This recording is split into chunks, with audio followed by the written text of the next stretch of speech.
There are some great stories on the internet, but not the ones that you write about me, Cheryl. Not those. There are also some about scuba diving.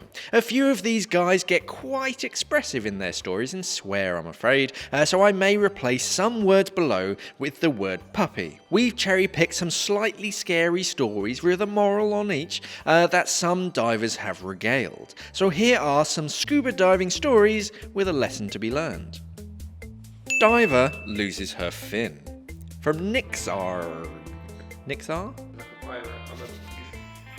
From Nixar. Yarr. At approximately 20 meters, my buddy lost her fin. It's very careless of her. When she couldn't get it back on, without warning, she held in her inflator button. That's a reasonable response. Nice one. I tried to hold her down, well done, whilst banging on my tank to get the attention of the group. When the instructor noticed, she was already at the surface and I was at 5 meters. Second dive, I kept a close eye on her. Once again, she surfaced without warning from approximately 15 meters. Someone's going to get hurt in this story, I think. At 30 meters, she suddenly vanished and reappeared above us after about 30 seconds. She had narked and ascended. Alright. It must have happened quickly because she had okayed me just a few seconds before, but it was very scary. Yeah, if someone gives you the okay signal, half the time it's just like an automatic response. Yeah, they're not actually perfectly fine. The ineptitude and insecurity diving from my buddy just baffled me. I figured that even though she had a lot of expensive gear, she was probably also inexperienced like me. However, when we did our logbooks, I noticed she had clocked almost 300 dives, Struth. It just proves that the number in your dive log says nothing about your skill as a diver. That really is the fable, isn't it? Just, yeah. Diving in a current. This one comes from Anaxophus. Anaxophus? That'll do. Anaxophus. This guy. On a dive, he and his buddy that he doesn't know too well are diving on a wreck with some pretty strong current. So strong that one diver quit the dive before even descending. Okay, so he says, as we make the transition down the wreck slowly drifting, it really is an enjoyable dive. We reach a structure and stop to communicate our way out of the current. That's when I notice it. My buddy's tank is floating a couple feet away from him. My heart rate jumped. Here we are near the deck of the ship, around 95 feet of water. If I moved back into the current, his tank would likely be gone. And as the only thing attaching it to him at this point is the hose of his regulator, in a strong current like this, if he lost his tank and came off the wreck, I would have a hard time catching him. Let alone do buddy breathing. Neither of us have a signal sausage. Genius. Neither of us had a light, and at this depth and current, visibility was about 30 feet. If I lost him off the wreck, it was going to be a bad day. Yeah, bad day. I quickly told my buddy to stay put, and I went about the business of strapping his tank back in place. In the process, we burnt through our air pretty good. We finished the drift, caught the last buoy line, and ascended. The way up was littered with jellies. It was a game of Frogger on the rope, using a free hand to bat them away. I must have caught no less than 12 on my face. It's not how you catch jellyfish, Anaxophus. When we got to the surface and reboarded the boat, I found we were one of the few that burned through their air. Most called it quits early. I was happy to be topside, but my buddy wasn't. The up and down and current gave him a good bout of nausea. Yeah, so if there's drastically poor current, don't just call the dive. It's not going to be fun. You have way too many risks, so yeah, there's no point in risking it. The third wheel. This comes from Falco the Third. That's an apt name, isn't it? Falco says, I was a third wheel buddy for relatives. Ugh, you just know how this one's going to go. A husband and wife who dived all the time, and he was going to be their third buddy. We were on some flat coral 30 to 40 feet down with about 100 feet of viz, so I was being lazy with buddy checking, just making sure that there was someone within reasonable distance. After a while, I realised that there were only 2 of us, and asked my buddy where the third was, and started mentally counting to 60. He motioned over to a wall that drops off. We swam over, looked down, and nothing. It just goes down at least 200 feet into the darkness.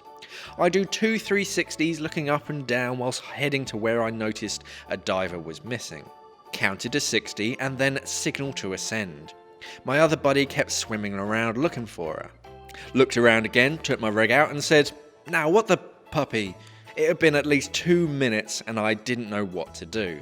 Third person comes swimming over the wall. She was taking pictures at 80 feet underneath an overhang and wondering why I had surfaced. You didn't see the bubbles, did ya?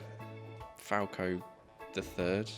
Diving in a 3-man buddy team is pretty dangerous. Try and avoid doing it as much as you can because it's very easy to lose one person. And if you're a photographer or if you want to go and swim away and look at something in particular, make sure that everybody in your buddy team knows where you're going, just to avoid a situation like this. Also, if someone's missing, look for their bubbles. Bubbles are really easy to find people, unless they're on a closed circuit rebreather. I doubt they were. She wasn't. Solo diving. This one comes from John 45. Lost my dive buddy due to terrible viz on a dive to 120 feet while spearfishing, which isn't a rare occurrence as we are independent divers. But after a 40-minute dive, descent to the surface, I popped up and could barely see the boat 600 or more yards away as the wind had kicked up during my dive. They found my dive buddy when he surfaced because he was carrying our drift marker. This is why we don't dive independently when only one of you has a SMB. I took my lobster bag, which is bright orange on one side, off my hip and clipped it to the end of my spear gun. It took them nearly an hour to finally see me. The thing that worried me most though was the hogfish and grouper on my stringer while floating in a sharky area.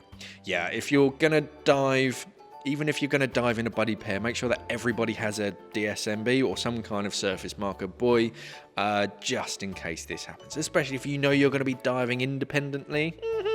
It's not worth it. Bring an SMB on every dive. Deep diving. For a deep diving cert, these divers are on a ledge at about 100 feet.